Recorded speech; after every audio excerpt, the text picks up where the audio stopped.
Storytelling, like anything, it could be force for good or force for bad. It's a force for good if a management uses storytelling to explain exactly what they're trying to do.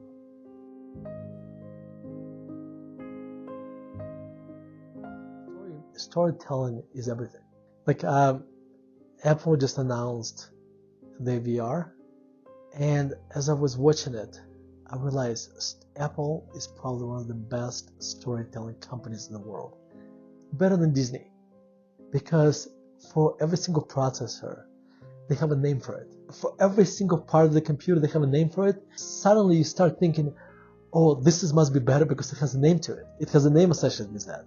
They name every single operating system differently. So storytelling is what basically separates us in general from all other animals. Okay, now storytelling, like anything, it could be force for good or force for bad. It's a force for good if a management uses storytelling to explain exactly what they're trying to do.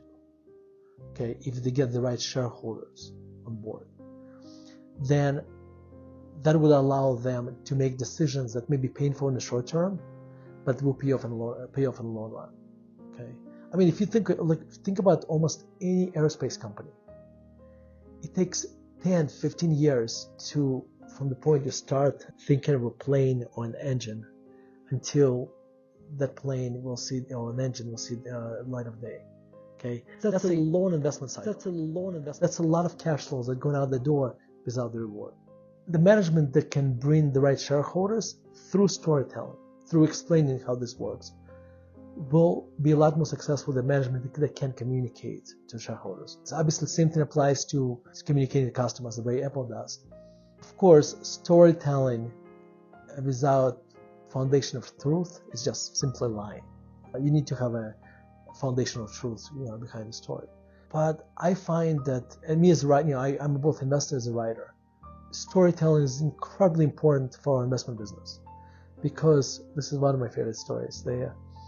When I was working on my first book, Active Value Investing, right before I started to work on this, I had this friend who is from German heritage, and this friend basically said, Vitaliy, when you work on the book, make sure it doesn't have any extra words on this. It has to be very efficient. So I thought, well, this is great advice. And then so I went and picked up my friend's book to read, and I couldn't get past the first chapter, and I do this for a living. Okay, his book is very efficient, and it read like a Mercedes-Benz instruction manual, because it had very few stories. It was even right to the point. The storytelling is the least efficient way of communicating. And when I say this, if you look from a number of words, when you tell a story, it's going to be less efficient than if I just give you things in bullets. Okay, but at the same time, storytelling is what keeps you, if it's done right, that's what keeps you reading. It's and that's what keeps you engaged. So I think in our life in general, storytelling is important.